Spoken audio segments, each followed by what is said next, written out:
लोकसभा चुनाव के नतीजे आने के बाद महाराष्ट्र में एनडीए, जिसे कि यहाँ महायुति कहा जाता है, उसके घटक दलों के बीच में मंथन शुरू हो गया है। और ये मंथन खास करके इसलिए अहमियत रखता है क्योंकि 3-4 महीनों में ही राज्य विधानसभा के चुनाव होने वाले हैं। ऐसे में एक सवाल चर्चा के दौरान ये भी उठ रहा है कि अजीत पवार को साथ लेने से महायुति को कितना फायदा हुआ।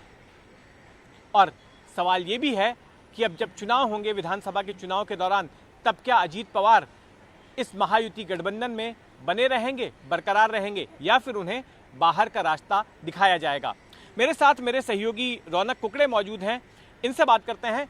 रौनक, ये समझाओ कि अजीत पवार की स्थिति इस वक्त महायुति में क्या है? जी देखिए, अगर अजीत पवार की स्थिति की बात की जाए तो अजीत पवार को जिस तरह से महायुति गठबंधन में लिया गया था, ये देखते हुए लिया गया था क्योंकि एक मराठा चेहरा है। अजीत पवार की पश्चिम महाराष्ट्र के इलाके में एक अच्छी खासी पकड़ मानी जाती है और अब तक एनसीपी पार्टी ने महाराष्ट्र की, वो पूरे महाराष्ट्र में तो फैली हुई पार्टी नहीं है, जिन पॉकेटों में उनकी ताकत है उनमें से एक पश्चिम महाराष्ट्र का इलाका आता है, खासतौर से वहाँ का ग्रामीण इलाका। लेकिन इस लोकसभा चुनाव की अगर बात की जाए तो यहाँ पर साफ तौर पर ये देखने को मिलता है कि पश्चिम महाराष्ट्र की 10 में से अजीत पवार साथ होने के बाद भी 10 में से महायुति गठबंधन केवल 3 सीटें जीत पाया। ऐसे में अजीत पवार का फायदा क्या हुआ? चुनाव नतीजों के बाद पहली जो रिएक्शन आई वो आरएसएस के जो उनका मुखपत्र है ऑर्गेनाइजर, उसमें से साफ तौर पर निकल कर आई। उसमें एक लेख लिखा गया जिसमें ये कहा गया कि अजीत पवार को साथ लेने से बीजेपी के ब्रांड का नुकसान हुआ है। दूसरा, अजीत पवार एक मराठा चेहरा है, उनको इस सरकार में उप मुख्यमंत्री बनाया गया, फाइनेंस डिपार्टमेंट दिया गया, उनके साथ विधायक भी आए। उस वक्त तो ये कहा गया कि अजीत पवार ने अपने चाचा शरद पवार को चित कर दिया या फिर उन्हें कहीं ना कहीं नुकसान पहुंचा दिया। लेकिन आज जब चुनाव के नतीजे देखने को मिलते हैं तो कहीं ना कहीं चाचा भतीजे पर भारी पड़े, ये देखने को मिल रहा है। और इसीलिए अब ये सवाल खड़ा हो रहा है कि अजीत पवार का क्या इस गठबंधन को कोई फायदा हुआ है? नहीं।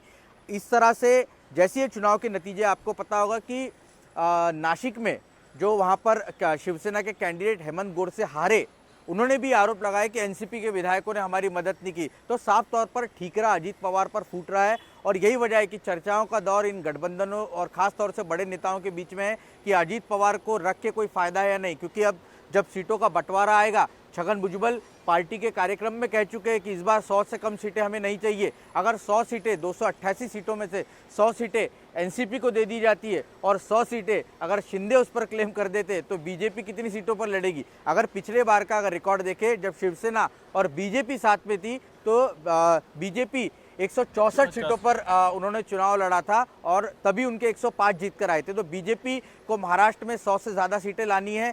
ये गठबंधन में लगता नहीं है कि अगर अजीत पवार इतनी कम सीटों पर मानने के लिए तैयार है तभी ये गठबंधन टिक पाएगा, नहीं तो सीटों के बंटवारे के आखिरी मौके पर कहीं ना कहीं जो है इसको लेकर सवालिया निशान खड़े हो सकते हैं। और दूसरा एक बड़ा यहाँ पर मूवमेंट देखने को मिल रहा है सर, वो ये है कि कुछ दिनों पहले यानी 2 दिनों पहले ही दिल्ली में जीएसटी काउंसिल की बैठक हुई थी। देश भर के तमाम जो फाइनेंस मिनिस्टर है वो दिल्ली में गए थे, जो अपने अपने राज्यों की बात, क्योंकि अभी केंद्रीय सरकार भी अपना बजट रखेगी तो वहां पर अपनी अपनी बातें रखने के लिए पहुंचे थे। लेकिन अजीत पवार इस बैठक से नदारद थे। क्या महाराष्ट्र को केंद्र सरकार से कुछ नहीं चाहिए? और अगर चाहिए था तो फिर अजीत पवार वहां क्यों नहीं गए? अगर अजीत पवार नहीं गए तो दीपक केसरकर जो राज्य मंत्री है फाइनेंस के, उन्होंने जाना चाहिए था। तो अजीत पवार की जो सस्पिशियस मूवमेंट है, कहीं ना कहीं अजीत पवार को भी शायद ये रियलाइज हो रहा है कि ये एक बड़ा सवाल है कि क्या वो इस गठबंधन में रहेंगे या नहीं रहेंगे। रौनक, मुझे एक चीज़ यहाँ पर देखने में ये आ रही है, जो मेरा ऑब्जर्वेशन है कि अजीत पवार के महायुति में साथ आने से महायुति को भले ही कोई फायदा ना हुआ हो, लेकिन अजीत पवार को जरूर फायदा हुआ। देखिए, महायुति को वैसे देखा जाए तो पिछले साल जब अजीत पवार अपने चाचा से बगावत करके आए थे और महायुति की सरकार में शामिल हो गए थे, तो महायुति को वैसे आंकड़ों के हिसाब से उनकी कोई जरूरत नहीं थी। महायुति के पास में पर्याप्त आंकड़े थे। 105 बीजेपी के अपने विधायक थे, 40 विधायक जो है एकनाथ शिंदे अपने साथ में लेकर आ गए थे, 145 का मैजिक फिगर हो रहा था। इसके अलावा जो निर्दलीय और छोटी पार्टियां थी वो भी बीजेपी के साथ में थी।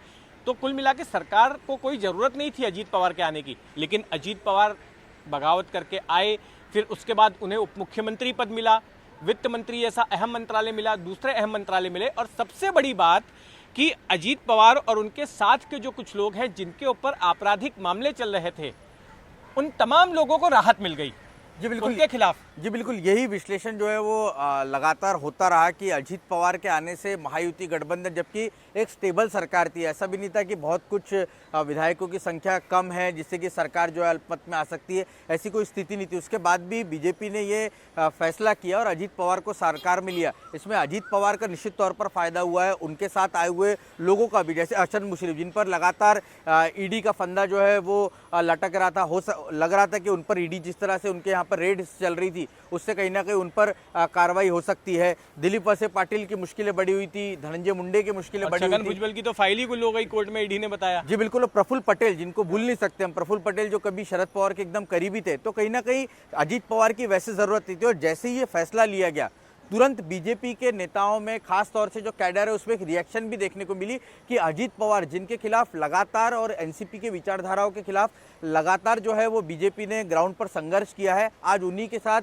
सरकार बनाना पड़ रहा है। आपको याद होगा कि 2014 में जब फडणवीस ने अजीत पवार के साथ रातों रात शपथ ले ली 2019 में 2019 में, तो उस वक्त भी देवेंद्र फडणवीस के ऊपर कहीं ना कहीं सवाल जो खड़े हुए थे कि आप अजीत पवार के साथ कैसे सरकार बना सकते हैं। एक और बात रौनक कि भले ही अजीत पवार की पार्टी को जो है कोई राजनीतिक फायदा ना पहुंचा हो महायुति में साथ आने से, व्यक्तिगत फायदा अजीत पवार उनके खास नेताओं को पहुंचा हो, लेकिन उनको भी नुकसान ही उठाना पड़ा है। एक तरह से आपने विचारधारा की भी बात की, तो बीजेपी और शिवसेना जैसी विपरीत विचारधारा की पार्टियों के साथ में हाथ मिलाकर अजीत पवार को भी नुकसान हुआ है विचारधारा वाइज, अगर हम राजनीतिक तौर पर बात करें तो। जी देखिए, निश्चित तौर पर यहाँ पर उनको नुकसान उठाना पड़ा है क्योंकि चुनाव नतीजों के साथ जो डेटा फिलहाल अवेलेबल है, लगातार अजीत पवार इस बात को उसके बाद कहने लगे कि जो अल्पसंख्यक समाज अब तक उन्हें वोट करता था बतौर एनसीपी, क्योंकि हमें मालूम है कि शरद पवार जिस तरह की राजनीति करते रहे, वो उन्होंने हर समाज को साथ में लेकर, वो खुद तो मराठा डोमिनेंट नेता महाराष्ट्र में माने ही जाते हैं और उनके इर्द गिर्द भी जो आसपास के नेता है वो कहीं ना कहीं मराठा डोमिनेंट माने जाते हैं, लेकिन उसके बावजूद जो दूसरे छोटे मोटे समाज को साथ में रखने की कला शरद पवार के पास थी, उसमें से एक बड़ी जो कला थी वो ये थी कि अल्पसंख्यक समाज उनके साथ होता था। लेकिन इस चुनाव में देखा गया कि अजीत पवार के साथ अल्पसंख्यक समाज नहीं आया है और उनको भी इसका नुकसान कहीं ना कहीं उठाना पड़ा है। अब खबर ये सामने निकल कर आ रही है कि जो 27 तारीख से महाराष्ट्र विधानसभा का सत्र शुरू हो रहा है, उसमें फुल बजट जो है वो सरकार बतौर फाइनेंस मिनिस्टर अजीत पवार रखेंगे।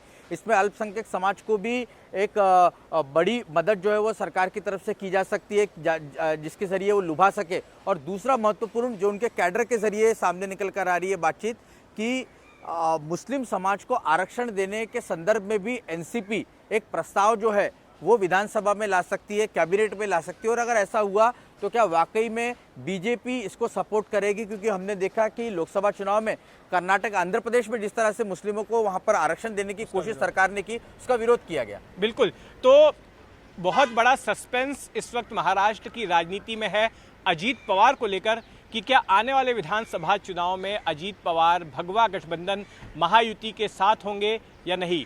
जो भी होगा हमारी उस पर नज़र बनी रहेगी और एनडीटीवी के दर्शकों तक हम वो पहुंचाएंगे। धन्यवाद।